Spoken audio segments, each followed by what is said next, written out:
Hello and welcome to the Be Right Back Separation Anxiety Podcast. Hi, I'm Julie Naismith, dog trainer, author, and full-on separation anxiety geek.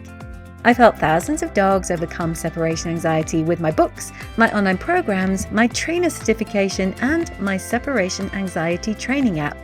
And this podcast is all about sharing my tips and tricks to help you teach your dog how to be happy at home alone too. Now, if you follow me at all, you've listened to my podcast, or maybe you've read my book, or maybe you've seen some of my posts on social media, it would be highly unlikely that you would have missed me saying something that I say over and over again. You did not cause your dog's separation anxiety. I don't know how many times I've said that, and I will not stop saying it because it really matters that you understand that. If I get repetitive about it, please forgive me. The reason I repeat it is that I want everyone to know and I want everyone to believe it. I want you in your heart to know that that's the case. You didn't cause your dog's separation anxiety. Do we know what did? Yeah, there are many factors. It's one of those things that there are different things that could contribute.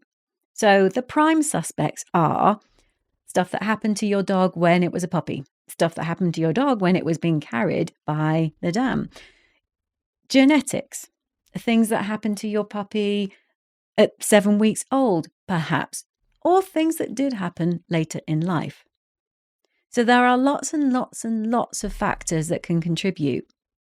And the only way that you could be held accountable is if you got this perfectly formed puppy or dog and you knew for certain that there was no way that your puppy or dog could have separation anxiety. And by the way, you can adopt a puppy or dog with what seems like absolutely no issue with home alone behavior, and they can develop it. They can develop it regardless of what you do because they can just be hardwired, be on a track to develop separation anxiety. So the only way that I could hold you accountable for your dog's separation anxiety is if you came to me and you said, my dog gets really upset when I leave. What can I do about it? And you totally ignored every bit of advice. Or you went to another trainer and you totally ignored every bit of advice there. Now, the thing is, most of you don't. Most of you are doing absolutely everything you can to get your dog over separation anxiety.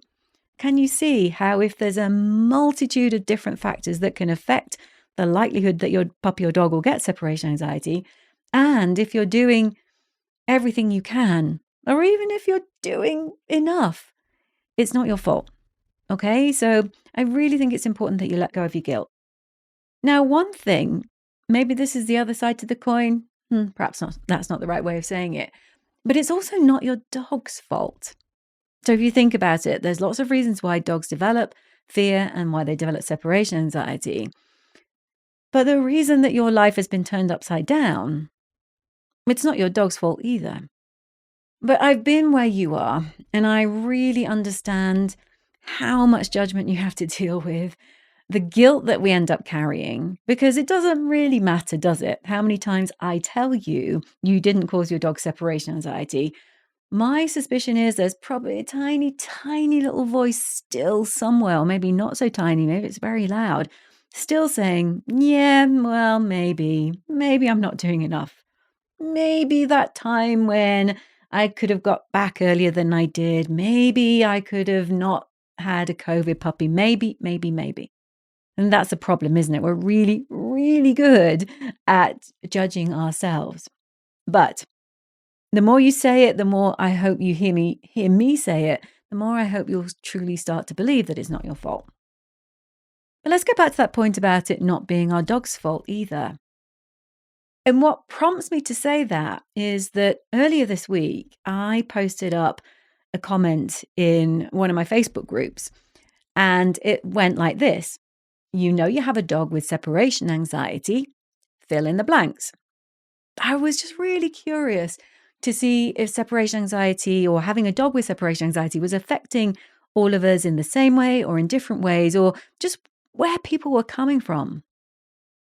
And there was an outpouring, an absolute torrent of comments, very emotional, as you'd expect, I mean, if somebody asked me that question when Percy had separation anxiety, I mean, hold me back, I would have had a lot to say. The themes that came up over and over again, it was about not having a life, not having that just like come and go, do as you want kind of easiness that normal, inverted commas, people have.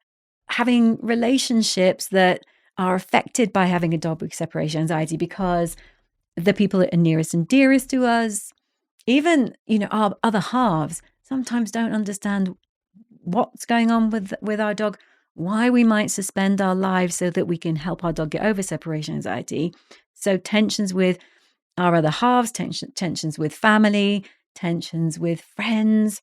People talked about getting into debt just for their dog because they know that they don't want to leave their dog. And that means forking out for expensive daycare. I mean, if you've ever paid for monthly daycare, I still can see the number on my credit card statement and it makes me wince now. So kudos to you if you're doing that. And you know what? In this day and age, when the cost of living is crazy, finding money to get your dog to daycare is an enormous feat. And don't feel bad if you can't find the money to send your dog to daycare. I mean, let's face it, it's a lot of money to do that 5 days a week. And that came in, that sort of theme continued. And people sounded really miserable in this post to the extent that I thought, oh, what did I do that for? But I did want people to be able to say how this was affecting them. And I did want other commenters to understand that, oh, wow, yeah, it's not just me. I'm not the only one who's just had a row with my husband about our dog's separation anxiety. Or, oh, I'm not the only one who's looking at my bank balance and the credit card bill and trying to work out, well, what can I not spend money on in order that I can get somebody to look after my dog. So I thought it was really helpful for people to understand that they weren't alone. And that certainly is something that everyone was saying. It was good to know they weren't the only one facing these struggles because, having a dog with separation anxiety is bad enough, but then the impact on your life is enormous.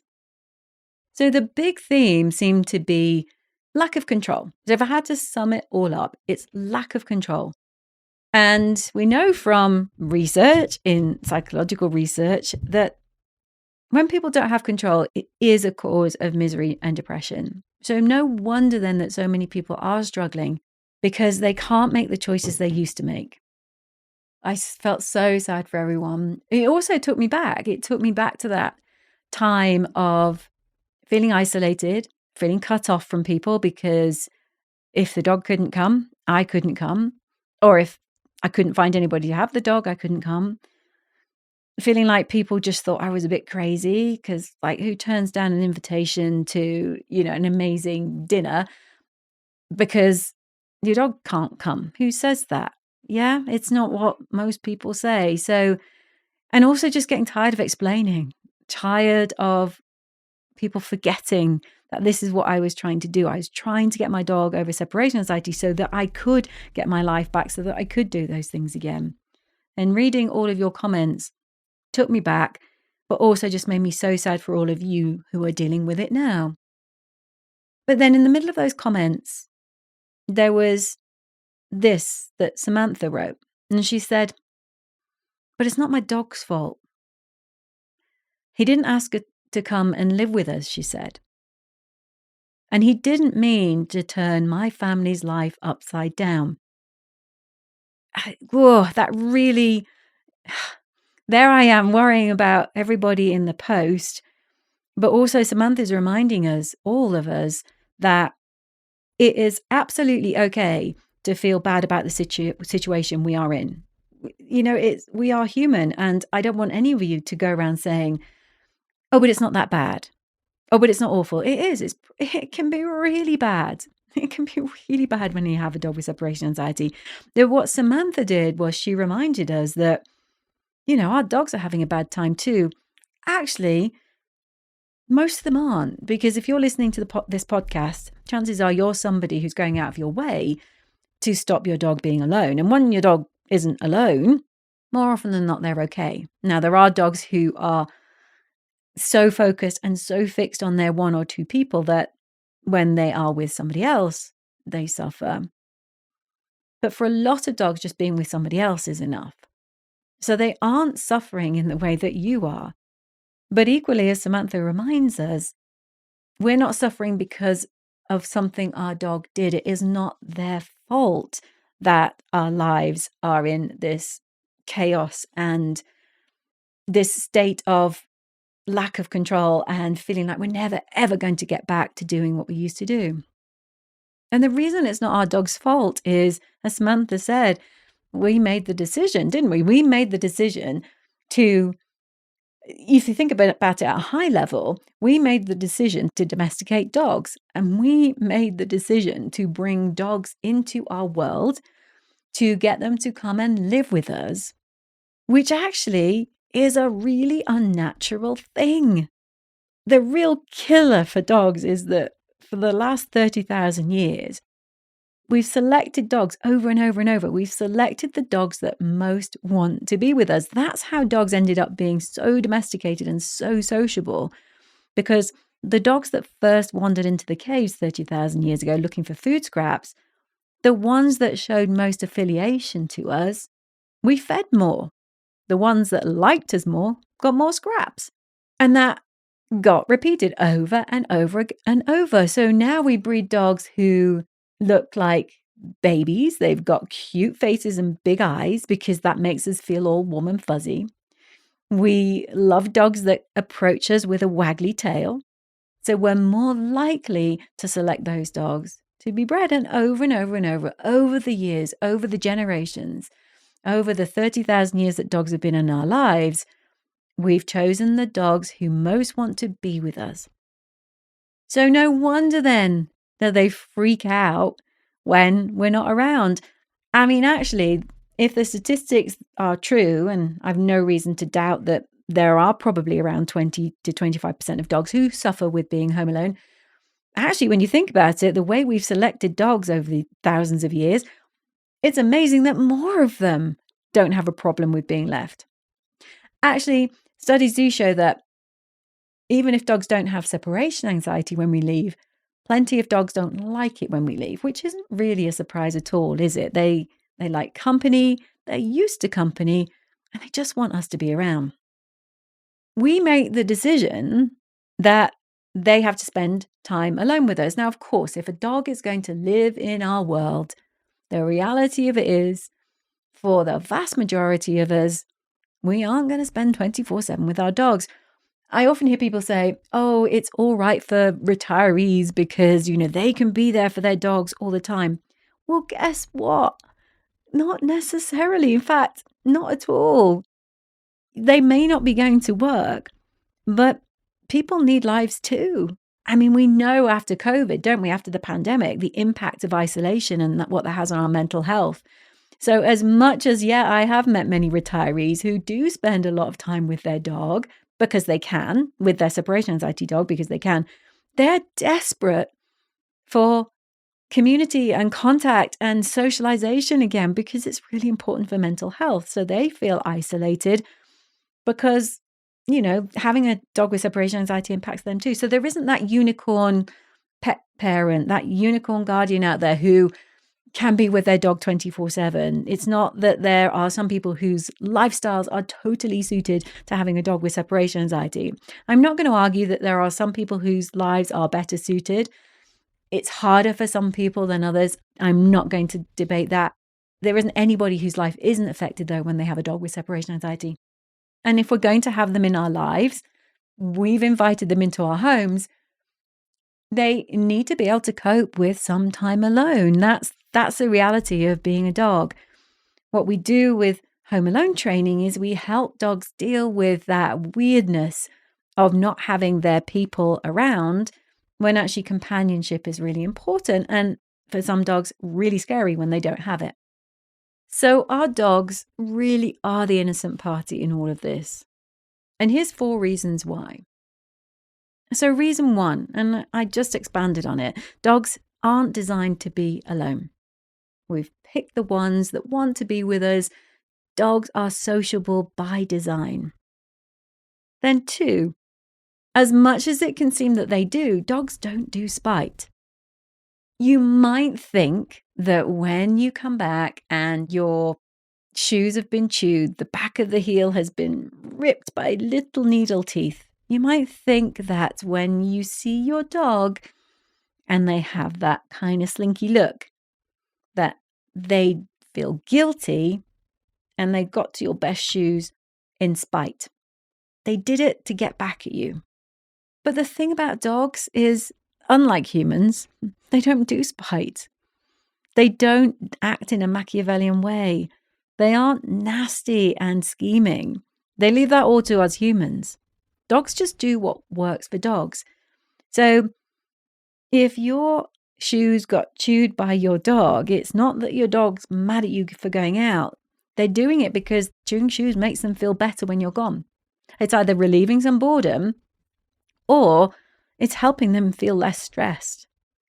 They're not doing it thinking, ha, I'm going to show you. Every time you go out, I'm going to get your most precious stuff and I'm going to destroy it. And they're not thinking like that. They are innocent and not spiteful. Number 3, they aren't manipulating us. I promise you, your dog is not playing you. Again, those are human concepts.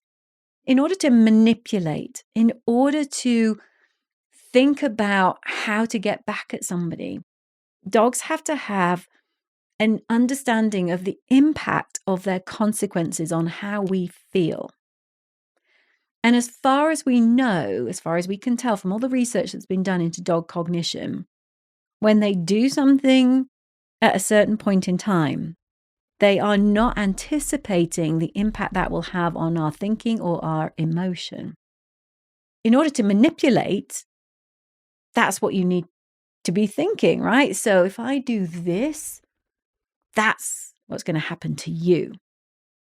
Plus, manipulation it goes back to that kind of bad intentions and maliciousness that I talked about in point 2, and dogs don't do that.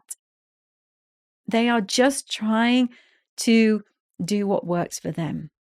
And that's a key point. Number 4, when they do things, they are just trying to make the world less scary and better for them. So if your dog barks constantly while you're gone, they're not doing it to scheme. They're not doing it because, haha, I've worked out that I don't want her to go out, so I'm going to bark. I just don't want her to go. It's not like it has any impact on me, but hey, I'm just going to be really naughty and I'm going to bark. If your dog is barking and barking and barking when you go, that's your dog calling 911. They're scared, they're in a panic, and they're picking up the phone to you and saying, come back, I am scared. So yes, do they work out that if they bark, you come back? Yeah, but that's not manipulating you.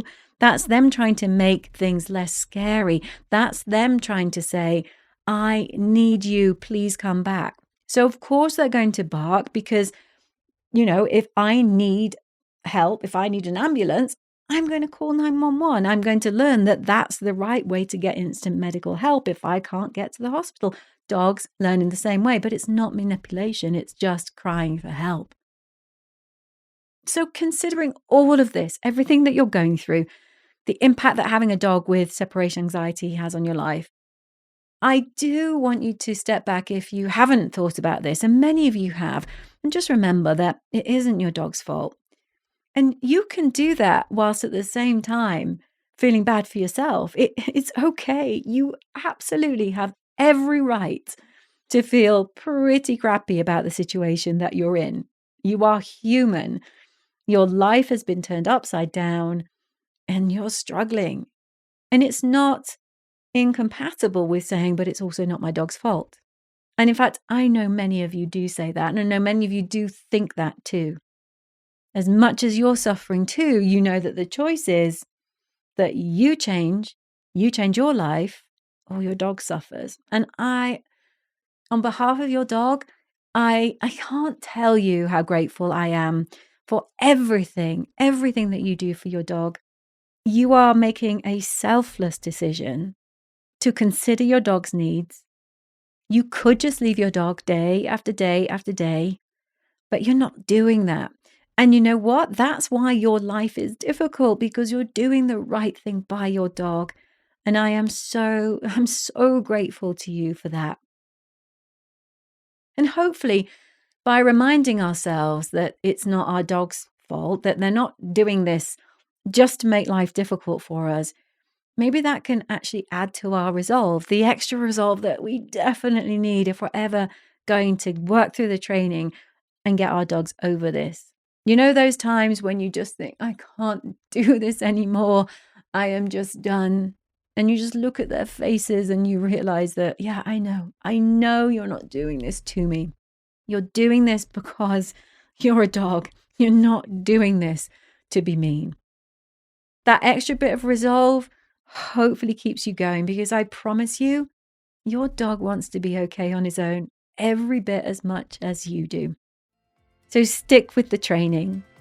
And if you ever need any help, you know where to find me.